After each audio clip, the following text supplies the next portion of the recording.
ಪಿತನ ಸುತನ ಮತ್ತು ಪವಿತ್ರಾತ್ಮಕ್ಕೆ ಮಹಿಮೆಯಾಗಲಿ.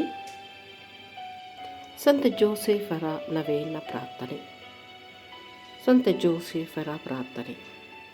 ಸಂತ ಜೋಸೆಫರು ದೀನ ಬಡಗಿಯಾಗಿದ್ದು ಮರಿಯಮ್ಮನವರೊಂದಿಗೆ ನಿಶ್ಚಿತಾರ್ಥ ಮಾಡಿಕೊಂಡಿದ್ದರು. ಅವರು ನೀತಿವಂತರಾಗಿದ್ದರು. ನಿಯಮಶಾಸ್ತ್ರದಲ್ಲಿ ವ್ಯಕ್ತಪಡಿಸಿದ ದೇವರ ಚಿತ್ತವನ್ನು 4 ಕನಸುಗಳಲ್ಲಿ ಕಂಡಂತೆ ನೆರವೇರಿಸಲು ಸದಾ ಸಿದ್ಧರಾಗಿದ್ದರು. ನಜರೇತಿನಿಂದ ಬೆತ್ಲೆಹೇಮಿಗೆ ಅವರ ಪಯಣ ಪ್ರಯಾಸದಾಯಕವಾಗಿತ್ತು. ತಂಗಲು ಸ್ಥಳ ಸಿಗದೆ ಮೆಸ್ಸಾಯನು ದನದ ಗೋದಲಿಯಲ್ಲಿ ಜನಿಸಿರುವುದನ್ನು ಅವರು ವೀಕ್ಷಿಸಿದರು. ಅವರನ್ನು ಆರಾಧಿಸಿದ ಕುರುಬರನ್ನು ಮತ್ತು ಜ್ಯೋತಿಷ್ಯಗಳನ್ನು ಅವರು ಕಂಡರು. ಇವರು ಇಸ್ರಾಯೇಲ್ ಮತ್ತು ಅನ್ಯ ಜನಾಂಗವನ್ನು ಪ್ರತಿನಿಧಿಸಿದರು.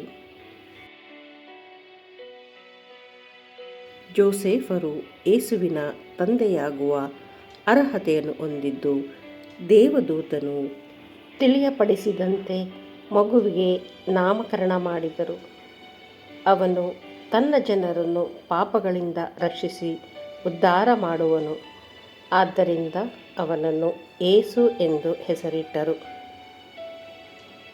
ಯೇಸುವಿನ ಜನನದ 40 ದಿನಗಳ ನಂತರ ಸಂತ ಜೋಸೆಫ್ ಮತ್ತು ಮರಿಯಮ್ಮನವರು ತಮ್ಮ ಮಗುವನ್ನು ದೇವಾಲಯದಲ್ಲಿ ಸಮರ್ಪಿಸಿದರು.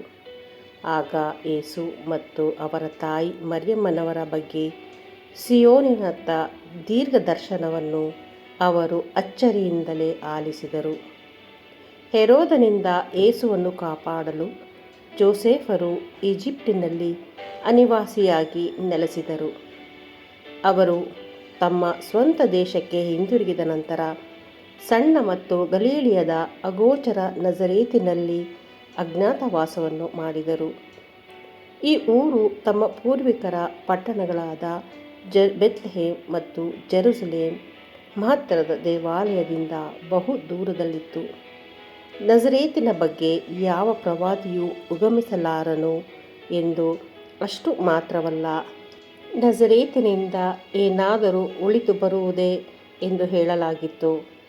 ಜೆರುಸಲೇಮಿನ ತೀರ್ಥಯಾತ್ರೆಯಲ್ಲಿದ್ದಾಗ ಜೋಸೆಫ್ ಮತ್ತು ಮರಿಯಮ್ಮನವರು 12 ವರ್ಷದ ಬಾಲಕ ಯೇಸುವನ್ನು ಕಳೆದುಕೊಂಡರು. ಆಗ ಅವನನ್ನು ಆತಂಕದಿಂದ ಹುಡುಕಾಡುತ್ತಾ ಹೋಗಿ ಕಟ್ಟಕಡೆಗೆ ದೇವಾಲಯದಲ್ಲಿ ಧರ್ಮಶಾಸ್ತ್ರಿಗಳೊಡನೆ ಚರ್ಚಿಸಿರುವುದನ್ನು ಕಂಡರು. ಹೀಗೆ ರಕ್ಷಣಾ ಚರಿತ್ರೆಯಲ್ಲಿ ಸಂತ ಜೋಸೆಫರನ್ನು ಧರ್ಮಗುರುಗಳು, ಕಥೋಲಿಕ ಧರ್ಮಸಭೆಯ ಪಾಲಕ ಎಂದು ಮತ್ತು ಸಂತ ಕಾರ್ಮಿಕರ ಪಾಲಕ ಹಾಗೂ ರಕ್ಷಕರ ಪಾಲಕ ಎಂದು ಮತ್ತೆ ಅವರನ್ನು ಒಳ್ಳೆಯ ಮರಣದ ಪಾಲಕ ಎಂದು ವಿಶ್ವಾದ್ಯಂತ ಭಕ್ತರು ಅವರಲ್ಲಿ ವಿಜ್ಞಾಪನೆ ಮಾಡುತ್ತಾರೆ. ಮೊದಲನೆಯ ದಿನ ಯೇಸುವಿನ ಸಾಕು ತಂದೆ. ಸಂತ ಜೋಸೆಫರು ಮರಿಯಮ್ಮನವರ ಪತಿ ಮತ್ತು ಯೇಸುವಿನ ಪಿತ ಎಂಬ ಹೆಗ್ಗಳಿಕೆಗೆ ಪಾತ್ರರಾಗಿದ್ದರು. ತಮ್ಮ ಜೀವನವನ್ನು ನಿಸ್ವಾರ್ಥ ಸೇವೆಗೆ ಮುಡುಪಾಗಿಟ್ಟರು. ಈ ರಕ್ಷಣಾ ಚರಿತ್ರೆಯಲ್ಲಿ ಅವರ ಪಾತ್ರ ಅಸಾಮಾನ್ಯವಾದುದು.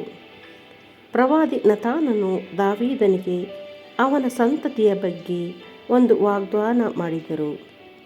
ಈ ವಾಗ್ದಾನಕ್ಕೆ ಅನುಗುಣವಾಗಿ ಯೇಸು ಈ ಸಂತತಿಯಲ್ಲಿ ಉಗಮಿಸಬೇಕಾಯಿತು. ಮರಿಯಮ್ಮನವರ ಪತಿಯಾಗಿ ಪುನೀತ ಜೋಸೆಫರು ಹಳೆಯ ಮತ್ತು ಹೊಸ ಒಡಂಬಡಿಕೆಯಲ್ಲಿ ಕಂಡುಬರಬೇಕಾಯಿತು.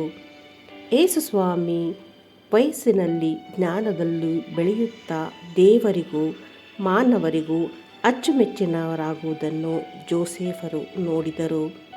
ದೇವರು ಇಸ್ರಾಯೇಲರನ್ನು ನಡೆಸಿದಂತೆ ಜೋಸೆಫರು ಯೇಸುವನ್ನು ಪಾಲಿಸುತ್ತಿದ್ದರು. ಸಂತ ಜೋಸೆಫರ ಪ್ರಾರ್ಥನೆ. ನಮೋ ವಿಮೋಚಕರ ಪೋಷಕರೇ, ಪುನೀತ ಕನ್ನಿಕಾ ಮರಿಯ ಪತಿಯೇ, ದೇವರು ತಮ್ಮ ಏಕೈಕ ಪುತ್ರನನ್ನು ನಿಮ್ಮ ವಶಕ್ಕೆ ಒಪ್ಪಿಸಿದರು. ಮರಿಯಮ್ಮನವರು ನಿಮ್ಮಲ್ಲಿ ತಮ್ಮ ನಂಬಿಕೆಯನ್ನಿಟ್ಟರು. ನಿಮ್ಮೊಂದಿಗೆ ಕ್ರಿಸ್ತರು ಪುರುಷ ಪ್ರಧಾನರಾದರು. ಪುನೀತ ಜೋಸೆಫರೇ, ನಮಗೂ ಸಹ ತಂದೆಯಾಗಿ ನಿಮ್ಮನ್ನೇ ತೋರ್ಪಡಿಸಿರಿ ಮತ್ತು ಜೀವನ ಪಥದಲ್ಲಿ ದಾರಿ ತೋರಿರಿ. ಕೃಪೆ, ಕರುಣೆ ಮತ್ತು ಧೈರ್ಯವನ್ನು ನಮಗೆ ಗಳಿಸಿಕೊಡಿರಿ ಹಾಗೂ ಎಲ್ಲ ಕೇಡುಗಳಿಂದ ಸಂರಕ್ಷಿಸಿರಿ. ಆಮೇನ್. ಪಿತನ, ಸುತನ ಮತ್ತು ಪವಿತ್ರಾತ್ಮಕ್ಕೆ ಮಹಿಮೆಯಾಗಲಿ. ಆಮೇನ್.